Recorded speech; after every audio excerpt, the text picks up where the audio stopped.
Assalamualaikum warahmatullahi wabarakatuh. Alhamdulillahi rabbil alamin, wassalatu wassalamu ala afdalil anbiya'i wal mursalin nabiyina Muhammadin wa ala alihi wa ashabihi wa man sara ala nahjihi wattaba'a sunnatahu ila yaumiddin. Asyhadu an la ilaha illallah wahdahu la syarika lah iqraran bihi wa tauhidan wa asyhadu anna Muhammadan abduhu wa rasuluh la nabiyya wa la rasula ba'dah thumma amma ba'd. Alhamdulillahi rabbil alamin, seluruh pujian sanjungan mari terus kita panjatkan kepada Allah Subhanahu wa taala yang tidak pernah berhenti memberikan nikmat kepada kita sampai detik ini. Dan di antara nikmat yang sangat-sangat besar dan paling besarnya yaitu nikmat kita mendapatkan taufik hidayah dari Allah Subhanahu wa taala, bisa berislam, beriman pada Allah Subhanahu wa taala dan menjalankan ketaatan padanya. Dan semoga kita harapkan pada Allah dan berusaha kita, semoga Allah Subhanahu wa taala memberikan hidayah ini, berikan nikmat-nikmat ini kepada kita sampai di garis finish kita masing-masing, yaitu ketika kita kembali menghadap pada Allah Subhanahu wa ta'ala. Salawat berikut salam semoga Allah Subhanahu wa ta'ala karuniakan, limpahkan kepada junjungan kita, kepada pemimpin kita dunia dan akhirat, Nabi Muhammad sallallahu alaihi wasallam, berikut kepada para sahabatnya yang mulia dan seluruh pengikut Nabi yang konsisten, komitmen dan menjalankan sunnah Nabi Muhammad sallallahu alaihi wasallam hingga akhir zaman nanti. Amin. Para Bapak Ibu sekalian, pada kesempatan pagi ini dan juga seterusnya insyaallah, ya sampai kapan, sampai umur kita habis nanti Pak.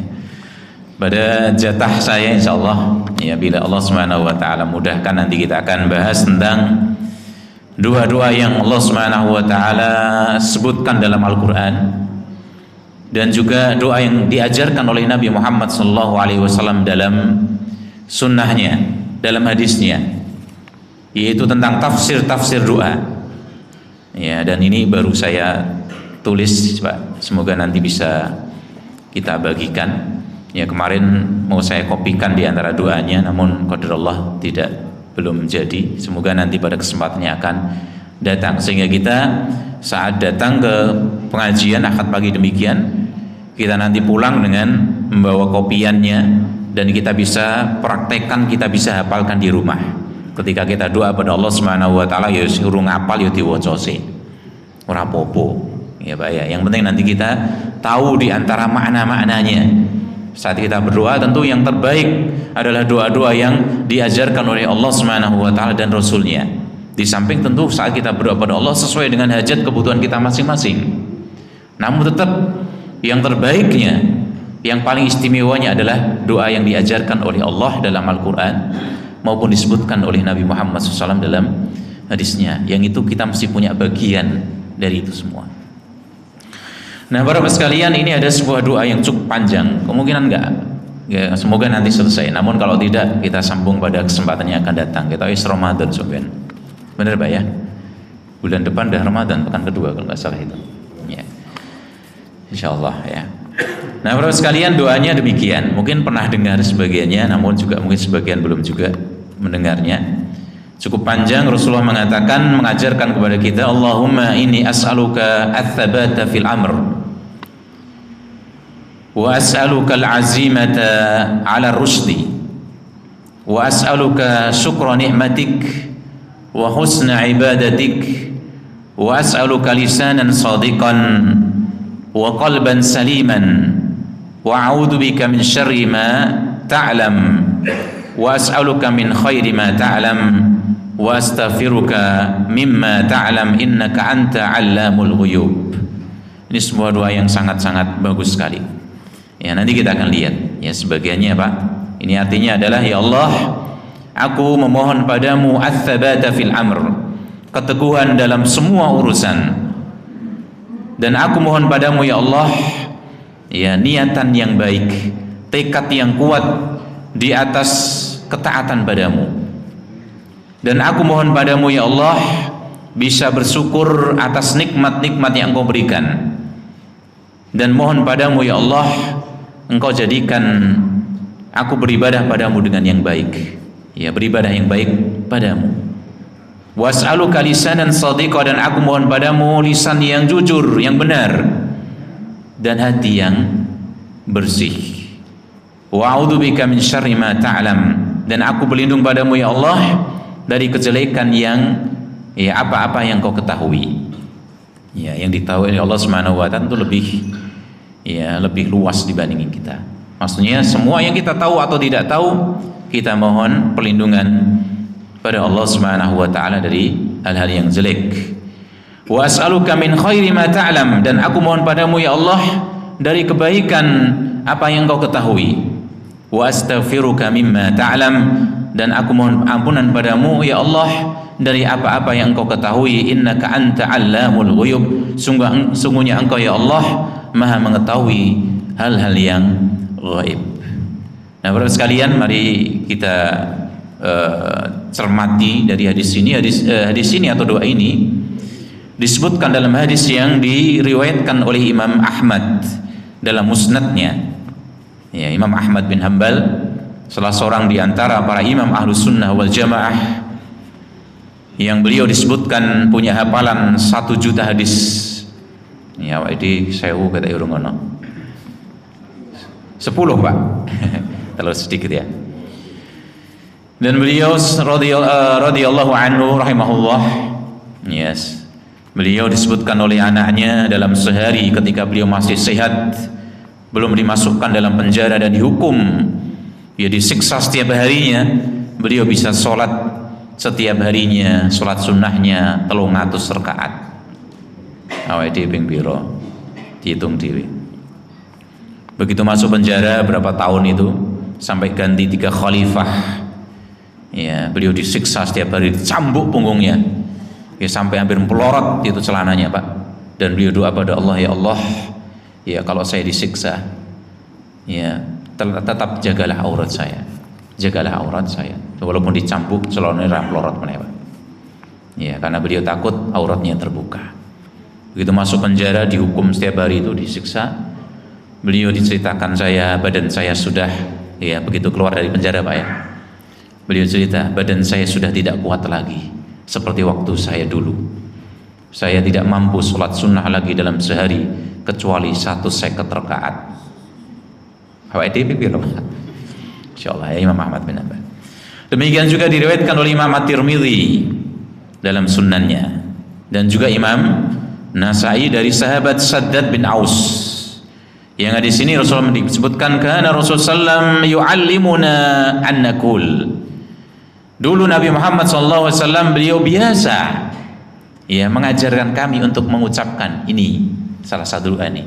Ini menunjukkan doa ini termasuk di antara doa yang sering sekali diajarkan oleh Nabi. Menunjukkan pentingnya doa ini. Dan dari sini adalah hadis yang disahihkan Syekh Al-Albani, diteliti ulang Pak. Jadi kalau sekarang ada yang menyebutkan disahihkan, itu maksudnya diteliti ulang itu nanti periwayatnya. Oh, ternyata setelah diteliti ulang, ya walaupun hadisnya diriwayatkan oleh Imam Tirmidzi dan sebagainya, para pakar hadis yang mereka meriwayatkan sesuai dengan sanadnya Pak ya. Periwayatnya dari ini A, dari B, dari C, dari D, sampai kepada para sahabat Nabi Muhammad SAW. Dan sudah dihukumi oleh misalnya oleh Imam Tirmidzi hadiin hasan sahih misalnya. Namun kemudian diteliti ulang para ulama ahli hadis dari zaman ke zaman, termasuk pakar hadis di abad ini yang beliau sudah meninggal dunia, yaitu Syekh Nasruddin Al-Albani rahimahullah taala. Diteliti, oh ternyata yang memang hadisnya ini adalah hadis yang sahih, karena periwayatnya adalah periwayatnya, perawinya, orang-orang yang meriwayatkan hadis ini betul-betul kredibel dalam hafalan dan juga yang lain sebagainya. Ya. Kemudian juga dihasankan oleh Syekh Su'aib Al-Arnaud. Ini juga salah satu di antara pakar hadis sebelum Syekh Al-Albani rahimahullah taala. Ala kulli hal di sini adalah hadis yang sahih, doa ini adalah sah dari Nabi Muhammad sallallahu alaihi wasallam. Dalam riwayat Imam Ahmad disebutkan, idza kannazan nasu adh-dhahaba wal fiddah faqnizu haula'i al-kalimat. Yaitu Nabi Muhammad SAW mengatakan, sebagaimana hadis riwayatkan Imam Ahmad, beliau katakan, apabila manusia sudah menimbun, sudah mengumpulkan rojo brono berupa emas dan permata, emas dan perak maksudnya ya, emas dan perak, berlomba-lomba mereka untuk menimbun harta, dikumpulkan setiap hari, lali dengan akhirat, maka bagaimana? Maka Rasul mengatakan, faqnisu haula'il kalimat, maka hendaknya kalian kumpulkan apa itu kalimat-kalimat yang diajarkan oleh Nabi ini, yaitu apa? Doa ini yang sangat-sangat penting sekali bagi hidup kita di dunia juga nanti di akhirat. Nah, para sekalian, urgensi dari doa ini, pentingnya doa ini disebutkan ya dalam riwayat Ibnu Hibban dan At-Tabrani dan juga An-Nasai. Ya, Rasul mengatakan, disebutkan Nabi biasa membacanya dalam solat beliau. Artinya doa ini dibaca oleh Nabi dalam solatnya. Kapan itu, Pak? Kita sudah sebutkan di antara tempat-tempatnya, yaitu di antara misalnya dalam sujud. Ya, Pak ya. Rasul mengatakan, ya, aqrabu ma yakunul abdu min rabbih wa huwa sajid. Tempat yang terdekat antara seorang hamba, antara kita dengan Rabb kita, yaitu Allah Subhanahu wa taala, adalah wa huwa sajid, ketika kita sedang bersujud pada Allah Subhanahu wa taala dalam salat-salat kita.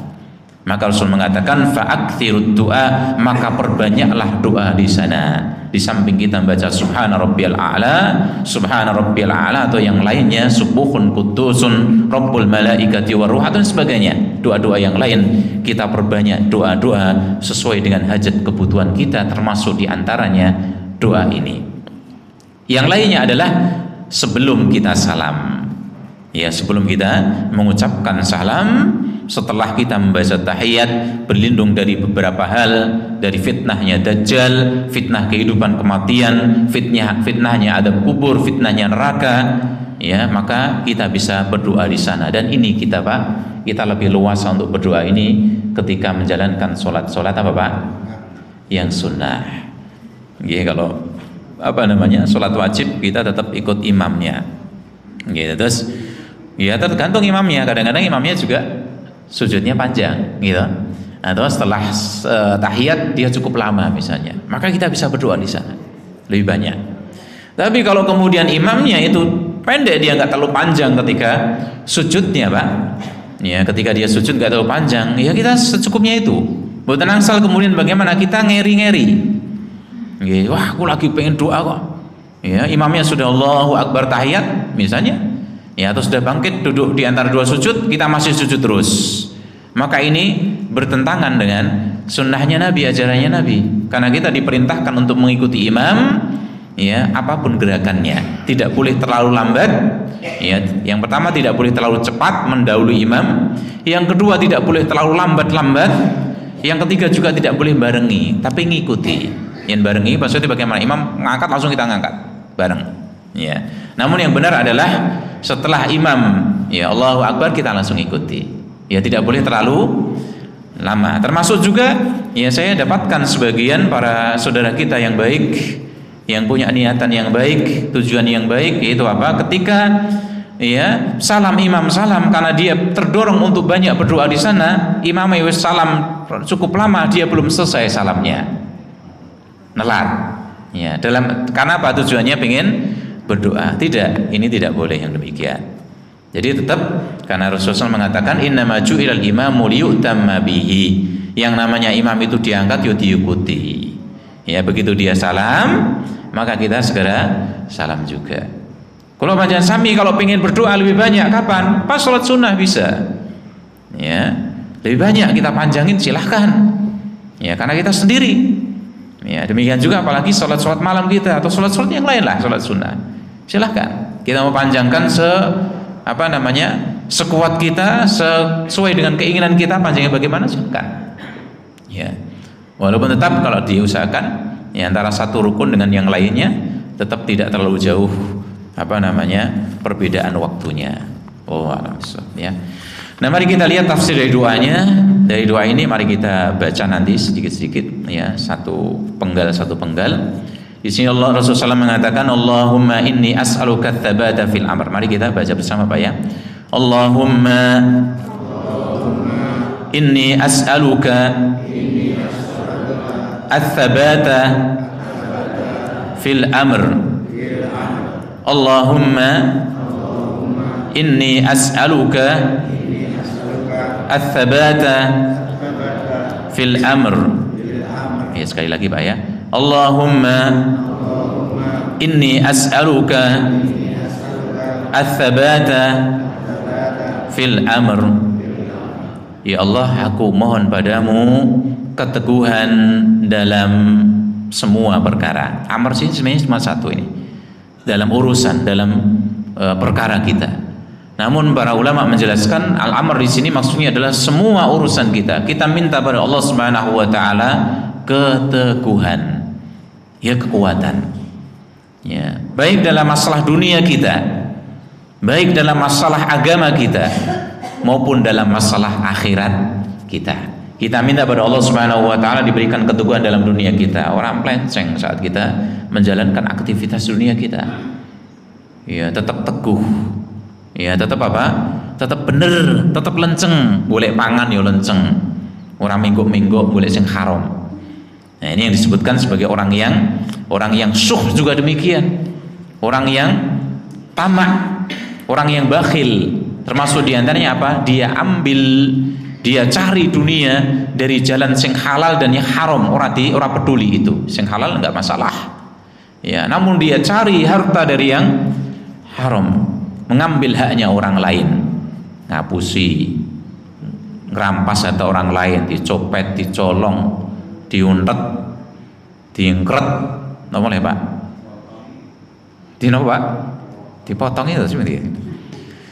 Bayarane apa jenenge orang yang berhak jadi pegawai kita ora dibayar ke, ya kan? Kadang-kadang ada demikian Pak, ya kan? Yang jadi TKW itu Pak ya, kadang-kadang ya, kasihan kan? Atau ada di sini mungkin juga kadang-kadang. Ya, jadi pembantu, terus kerjanya hampir 24 jam dia, maka seperti itu ya. Kemudian bagaimana? Gajinya ditelat-telat ke, 2 bulan nanti bayar, 6 bulan nanti dibayar malah dipotong meneh.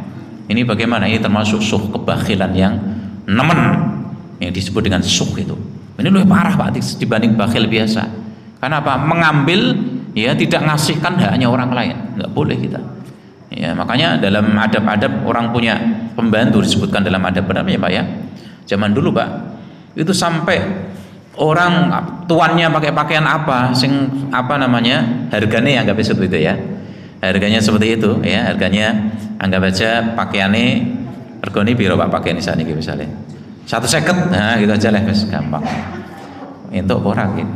Entuk ya Pak ya. 150. Maka bagaimana? Pembantunya juga dikasih sama seperti itu. Wah, itu Masya Allah. Zaman dulu para sahabat sampai seperti itu. Ya. Karena apa? Kita misalnya bisa punya pembantu, bisa punya anak buah. Oh, itu bukan karena hebatnya kita. Itu Allah Subhanahu wa taala mengkuasakan kita atasnya, Masya Allah. Yang Allah Subhanahu wa taala enggak kasih, tidak akan kita punya anak buah, punya pembantu. Ingat itu, gitu ya. Nah, itu Pak, para sekalian rahmati Allah Subhanahu wa taala. Jadi termasuk boleh pangan, ya, bisa lempeng. Ya. Termasuk bagaimana? Ngutang yo ngopo Pak? Yen ngutang yo nyaur. Ora malah di apa Pak? Dilalek-lalekke wis tak nang kesek. Nggo wonge men nganti lali. Oh, lali to? Alhamdulillah. Ora oleh Pak. Orangnya mungkin lupa, kita ya lali jane. Ya. Tapi bagaimana? Allah enggak lupa. Daripada urusan kita tuwa-tuwa ning akhirat. Ya, mending dilunasi ning dunya. Gitu ya, dan sebagainya. Akhirnya ala kulli hal semua yang kaitannya dengan dunia kita pun kita minta pada Allah Subhanahu wa taala supaya Allah Subhanahu wa taala membuat kita lempeng, teguh di atas kebenaran. Demikian juga agama. Dalam ketaatan pada Allah Subhanahu wa taala, ya, kita diberikan taufik oleh Allah supaya istiqomah lurus terus. Insan iki kalau panjenengan sami dimudahkan untuk bisa thalabul ilmi, ngangsu kawruh seperti ini, kita minta pada Allah sampai detik kita terakhir hidup di dunia kita bisa thalabul ilmi terus. Ya, kenapa? Kenapa demikian? Karena kita ingat hadis yang pun asring disebutkan dalam riwayat Imam Muslim. Wa man salaka tariqan yaltamisu fihi ilman sahalallahu lahu bihi tariqan ilal jannah. Sopo sing ya berjalan di sebuah perjalanan dalam rangka menuntut ilmu, golek ilmu, ngangsu kawruh, maka Allah akan mudahkan jalannya ke surga. Artinya bagaimana? Kalau kita sampai akhir hayat kita menjadi penuntut ilmu, ngangsu kawruh babakan agama, semoga ini jadi sarana jalan kita di surga itu, menuju surga dimudahkan oleh Allah Subhanahu wa taala, kan gitu. Itu. Demikian juga kita pun biasa mau Quran mbak mungkin sedina mung sak lembar, sak halaman, syukur iso sak juz. Kalau sudah bisa demikian, kita minta pada Allah diteguhkan itu di atas itu. Kita bisa zikir setiap harinya, zikir pagi petang, ampun kesupen nggih. Ini walaupun pengajian nanti di rumah misalnya mboten sempat yang beriki, diusahakan zikir pagi petangnya. Nggih, termasuk subhanallah bihamdinya ping 100. La ilaha illallah wa la syarikalah 100 kali, dan zikir-zikir yang lainnya diusahakan. Yang wingi iso ya, kemarin-kemarinnya bisa, hari ini bisa, semoga kita tetap diberikan keteguhan sampai akhir hayat kita menjaga zikir pagi petang ini, kan gitu. Demikian juga yang lain-lainnya, sedekahipun nambah sithik-sithik tapi bisa istiqomah ya, dan sebagainya. Nggih, silaturahmi, nyambung kekerabatan, berbuat baik dengan tetangga, berbuat baik sama orang lain, hamba sithik-sithik kita bisanya, tapi semoga Allah Subhanahu wa taala jadikan kita teguh istiqomah di atas hal tersebut. Nah, Bapak sekalian, tentu yang paling istimewa adalah ya juga diteguhkan di akhirat. Kita minta ats-tsabata ya fil amr, keteguhan di atas perkara segala urusan, termasuk urusan di akhir. Kapan itu diteguhkan? Di alam kubur. Diteguhkan besok ketika lewat di atas sirat, di atas jembatan yang di bawahnya adalah neraka jahanam, di ujung jembatan itu adalah surganya Allah Subhanahu wa taala, diteguhkan.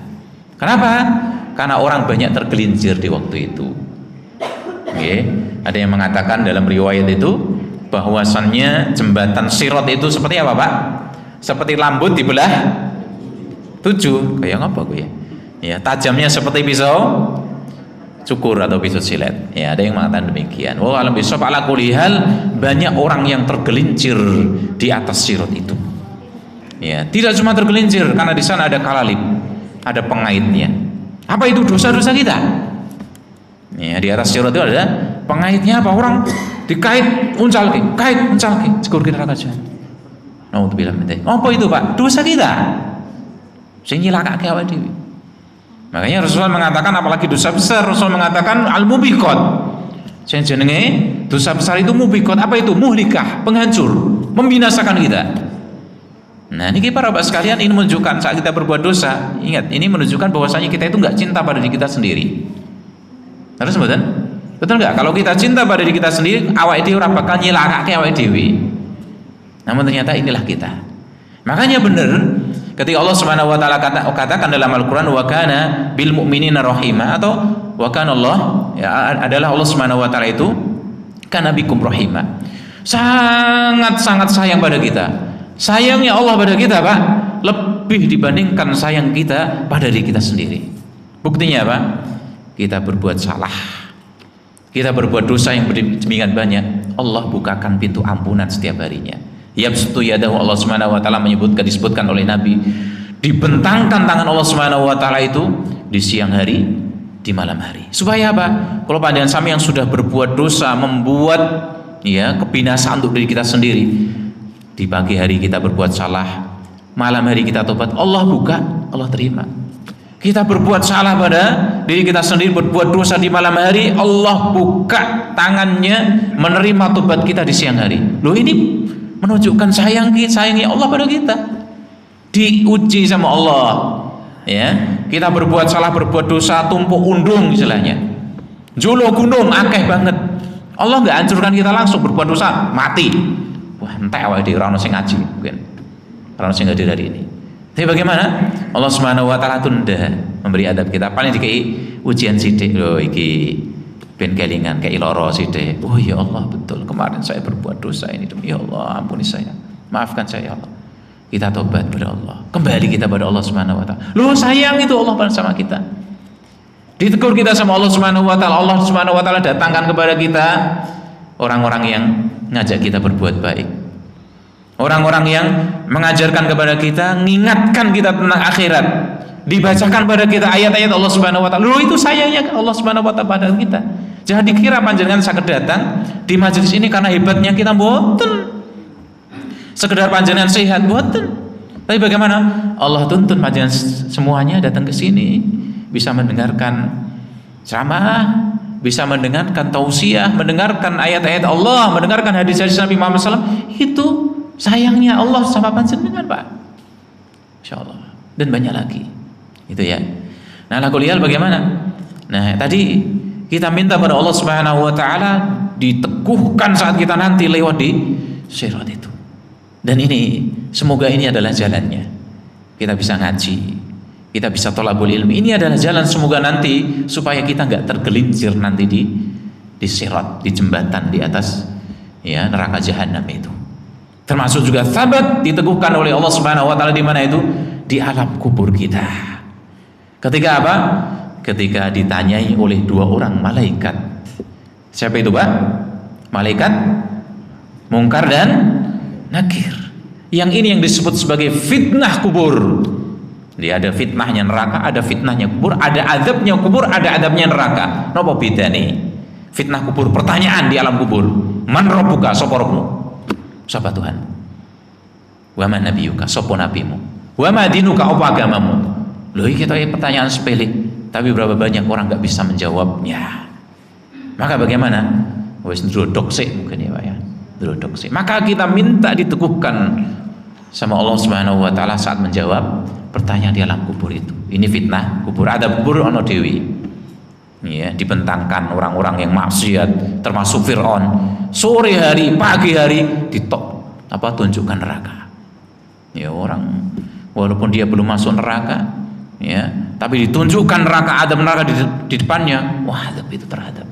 Sebagaimana kita, awak di kur ngimpi, Pak. Nggih. Dioyak guguk niku penak mboten, Pak? Herder gede. Nggih, untune peringis-peringis. Nggih. Dioyak niku penak mboten, Pak? Ora penak. Nggih. Gur ngimpi, Pak, awake dhewe.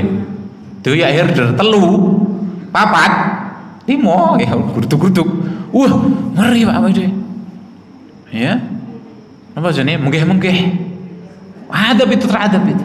Apalagi ditunjukkan neraka. Itu diantaranya ada yang kemudian digoda sama malaikat dan sebagainya. Adab di alam kubur. Fitnah neraka juga kayak gitu. Apa itu?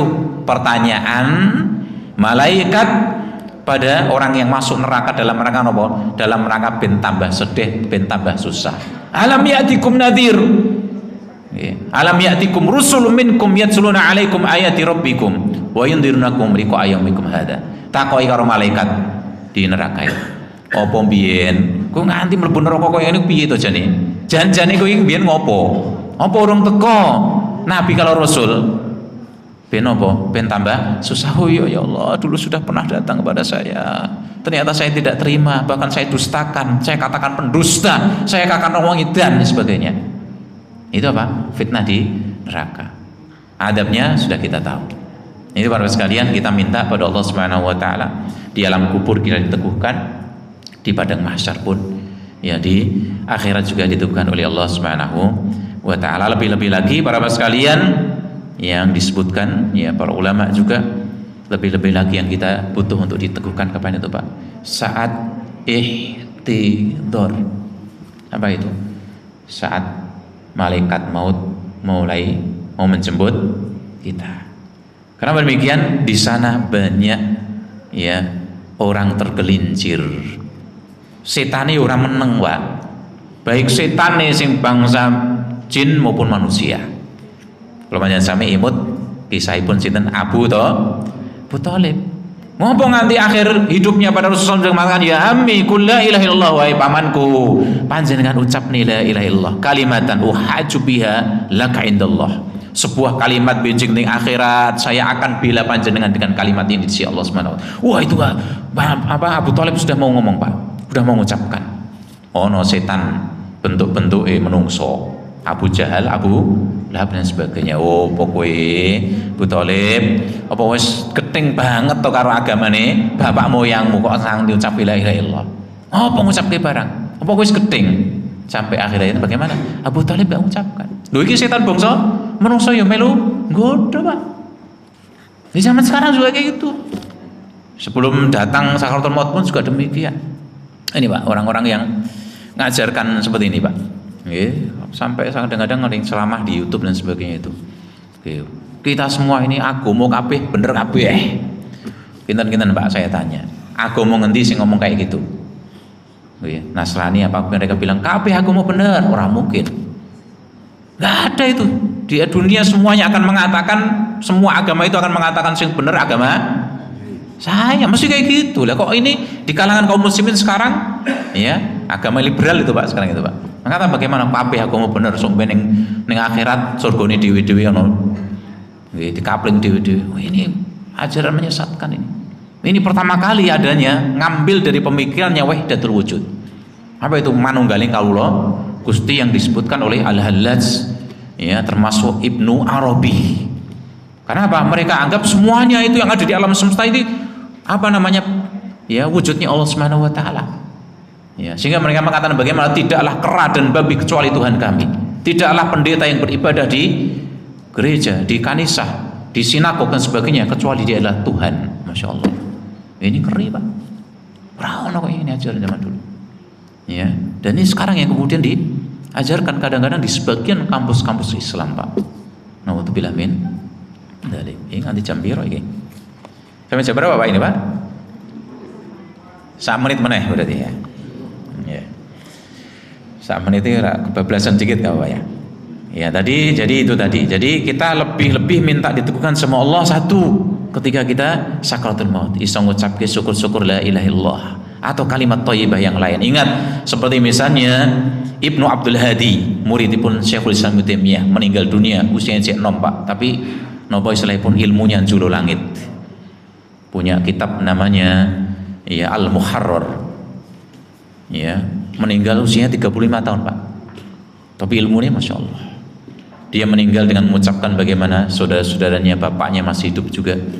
Dia disebutkan dia meninggal mengucapkan asyhadu alla ilaha illallah wahdahu la syarikalah wa asyhadu anna Muhammadan abduhu wa rasuluh. Allahumma ij'alni minat tawwabin wa ij'alni minal mutatahhirin. Kayak doa berwudu. Masya Allah ini. Bisa mengucapkan kayak gitu. Ya, Ibnu Rajab Al-Hambali, beliau rahimahullah ta'ala meninggal dunia dalam mengucapkan bagaimana Allahumma alafu sekanti pipetang puluh Allahumma alafu meninggal habis itu. Apa itu maknanya? Ya Allah maafkan hambamu ini, ya Allah maafkan hambamu ini, ya Allah maafkan hambamu ini, sampai 40 berarti meninggal dunia. Ini husnul khatimah. Dan kita mungkin gak bisa mengucapkan, yang bisa jadi gak ucapan kalimat itu. Yang penting kalau panjenengan sami sedang berbuat kebaikan, ketaatan pada Allah. Ampun ngantos seperti yang diceritakan para ulama. Ini terakhir Pak ya. Bagaimana ada yang mereka begitu ditalkin la ilaha illallah, ucapkan la ilaha illallah, di akhir ayatnya itu dia mengatakan bagaimana badiku semene ya iki dol karo kae pirang dirham, kedol karo kae pirang dirham, badiku semene. Itu di akhir hayat Pak, meninggal dengan kondisi demikian. Ada lagi bagaimana ditalkin kemudian malah nyanyi. Ada lagi yang ditalkin dia mengucapkan kalimat-kalimat, dia menginginkan untuk diberikan khamr, diberikan minuman-minuman keras. Nauzubillah min dzalik. Kita berlindung dari su'ul khatimah, dan semoga kita berharap pada Allah Subhanahu wa taala saat kita meninggal dunia betul-betul kita bisa mengucapkan salah satu dari kalimat-kalimat thayyibah, kalimat-kalimat yang baik. Syukur-syukur kita bisa mengucapkan la ilaha ilallah. Semoga Allah mudahkan kita. Demikian para bapak sekalian, ini baru satu doanya, satu kalimat saja. Semoga ini bisa bermanfaat untuk kita semuanya, dan semoga Allah tambahkan ilmu yang bermanfaat dan amal yang soleh bagi kita semuanya. Amin. Wa akhiru da'wana alhamdulillahi rabbil alamin. Wassalamualaikum warahmatullahi wabarakatuh.